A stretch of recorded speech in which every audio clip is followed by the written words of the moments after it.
המכה של ג'אברי, החיסול שלו זה 1-0, אחי, אם לא 2. תשמע, זה מכה מנצחת, אחי, זה במפתיע, זה נגד כל הציפיות, זה מכה. זה שיחקנו אותה, זה עלינו התקפי. כן, כן, אנחנו מובילים בענק, אבל ברור לך המשחק לא נגמר, כאילו. המשחק מתחיל למעשה, אבל מתחיל בגול מספרת. גול פנטסטי. כן. אבל אז... מתח קצר. מתח בקריית מלאכי. חבל, אני אומר חבל. תשמור בהגנה. זה מה שקורה, שאתה יוצא להתקפה, מפקיר את העורף. כן, כי אם היו נכנסים לממד, אז לא היה קורה, אחי. כל מה שהם היו צריכים זה, אחי, זה לשמור על תוצאה, לשחק על תוצאה. עכשיו זה משחק על תוצאה. בגלל זה אסור לצאת מהממד, אתה מבין? אבל, התקיעה להניע... הבית של להניע עוד גול. זה גול.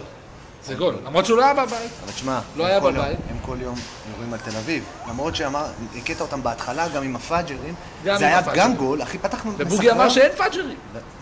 ועכשיו אחרי כאילו כל יום תל אביב, אחי, זה גול, אחי.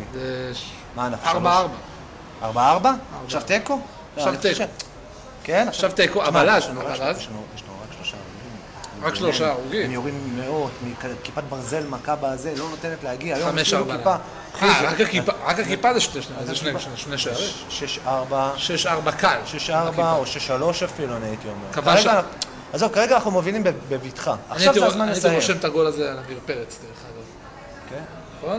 אנחנו 6-4, תוסיף לזה. הוא האמין בקבוצה הזאת, אחי, עוד כשהיא הייתה, שאף אחד לא האמין בה. הוא האמין בקבוצה הזאת שהיא תצליח, והיא הצליחה כיפת ברזל, אחי, הצליחה. תוסיף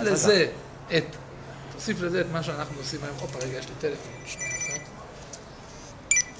קיצור, אנחנו מובילים, זה השורה התחתונה. בוא, אני פה. שיגמר ככה, כאילו. צריך עכשיו להיגמר, אם זה נגמר עכשיו, ניצחנו את המשחק.